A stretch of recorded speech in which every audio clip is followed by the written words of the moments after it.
Hello! Welcome, traveler. I hear that you want to learn how to travel productively. Anyways, I traveled to Italy recently, and firstly, let's address the elephant in the room. His name is Carl, and he likes long walks on the beach. No, not that one. This one! I have privilege! And the fact I was able to go on this trip was insane, and I'm incredibly grateful. But I also recognize that this type of trip might not be accessible to everybody, and so my goal of this video is not to bloat? What? I also would like to not bloat. I meant gloat and brag. Bloat. Anyways, but I'd like to bring you along with me instead and use it as an opportunity to help maybe educate and give some tips on how to travel if you do decide to in whatever capacity you're able to. All right, now let's get into the video. Okay.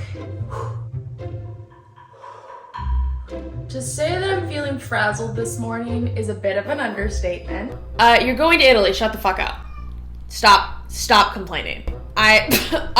This is super weird to like watch back now that it's been a couple weeks. Ew! I was feeling really overwhelmed because this trip included work, like content stuff, and I didn't want to fuck up and forget something or do something wrong. And so the day of the trip, I was feeling really frazzled. I did a good job at pre-planning and getting certain things done before this trip, but I've been feeling so overwhelmed that I haven't finished packing. And so what I realized I needed to do, because I was kind of running around aimlessly this morning, just like starting to panic, is I need to just stop and write down what needs to get done. And so the task list included packing my final outfits, which required a quick pause for vacuuming because I couldn't focus in such a messy room. I grabbed some clean clothes from the dryer, but I didn't put everything away as it wasn't a priority. I did create a list of planned outfits, which was super helpful for the packing process. I essentially tried on the outfits, took pictures, and then put them all into Canva so I could see them at once. My assistant and I also created an itinerary of everything so I could easily see the overview of the trip anytime I wanted.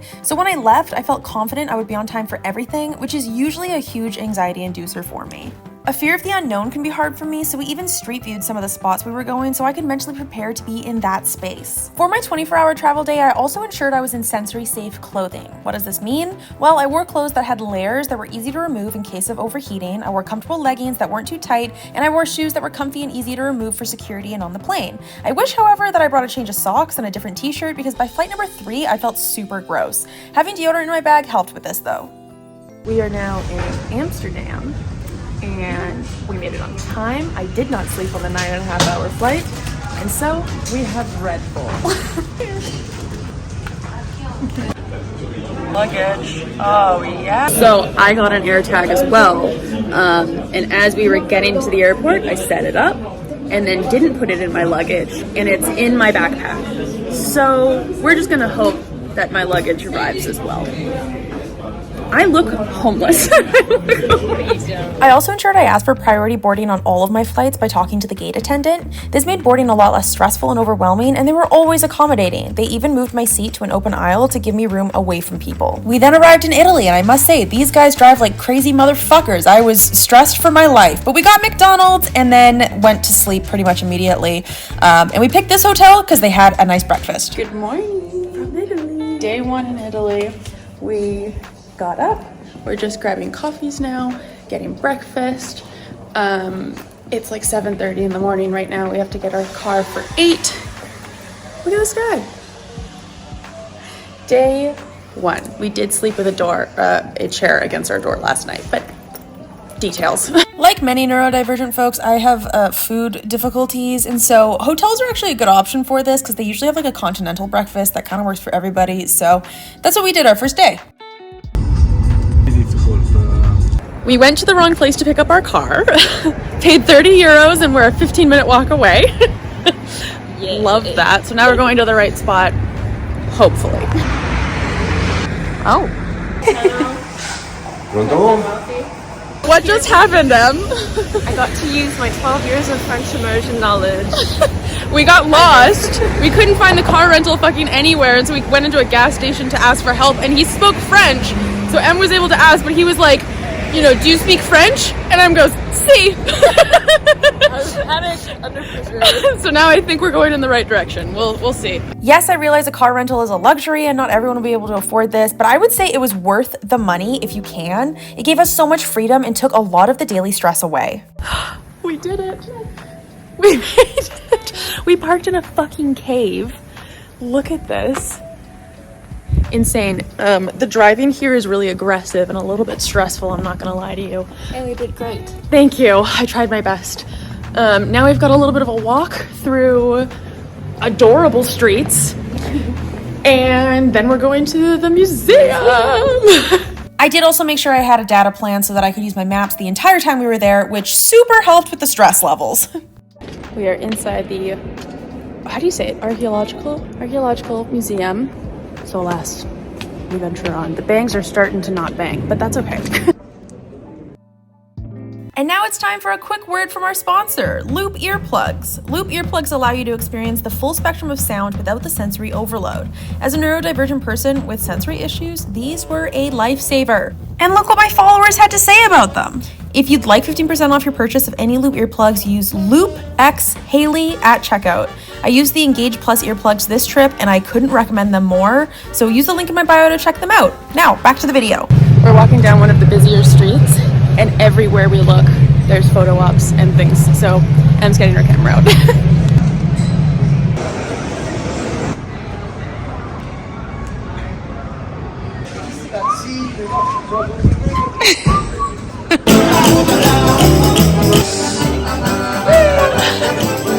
We got the car.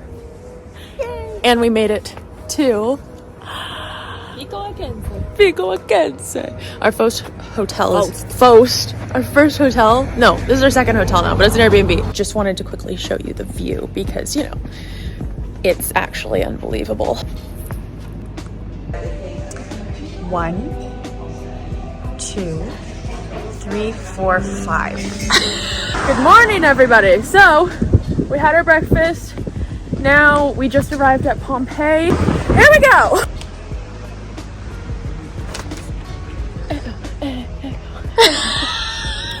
Because we pre-planned and paid for all of our experiences before ever arriving in Italy, we were able to skip lines for tickets and go right in, which was amazing. This way we could avoid the big crowds by going early, and then we could leave earlier and get more things done in one day.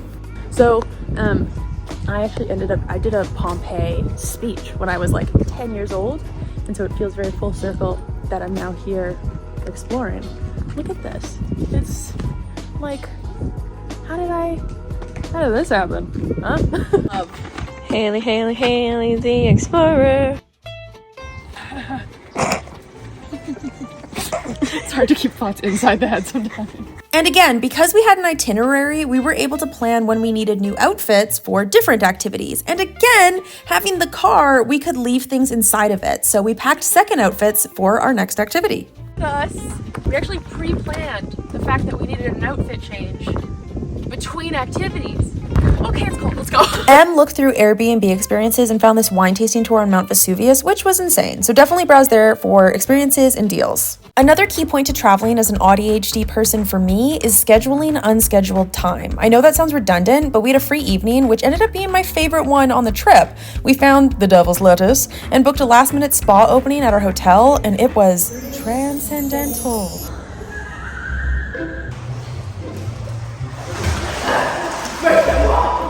Play mermaids?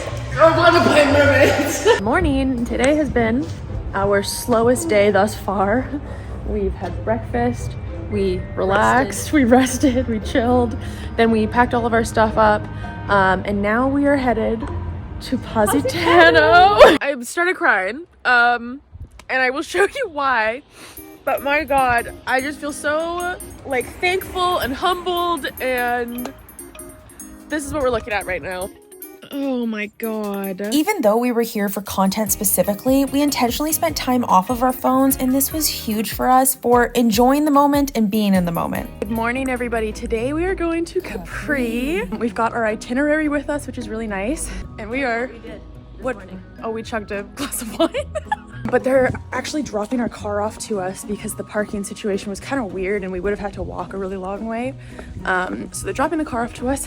It's one of those things with ADHD is like knowing that things are not going to go exactly as you had planned, because we assumed that we could just park wherever and grab our car really fast, but it ended up being, the parking here is so difficult, knowing things are going to go wrong and allowing yourself to have the flexibility to just manage with it. Now, by this point in the trip, my social battery was definitely running out, and so a really important reminder will be to set intentional time aside for relaxing, which we did in the evenings. We just sat quietly in the evenings while I edited my videos.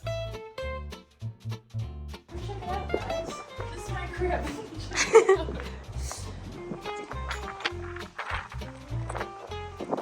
I'm gonna shit my pants. So our current situation is that we had a plan to go rent a scooter, but the scooter rental place we think is closed. We can't find it. I don't know. We're waiting to find out. So this is one of those reminders that not everything goes to plan.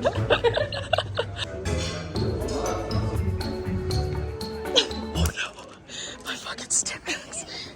Alright, yeah, get that one. And one more. Yeah. Finally, we transitioned to the last day where we did a very relaxing activity. For our lovely senza gluten Bella, we have whatever this is. Our final full day we spent having a picnic, skinny dipping, relaxing, and doing nothing. Thank you for watching. I am so incredibly grateful and humbled by this experience, and it genuinely would not happen without the support of people like you who are watching these videos. And I am going to be leaving here with a new perspective and happiness, and I am just so thankful, because who knew? Like, looking back a year ago to now, I never expected this to be a possibility. So thank you from the bottom of my heart. If you liked it, feel free to like and subscribe, but if not, I'm just happy that you enjoyed and watched. So, mwah, ciao!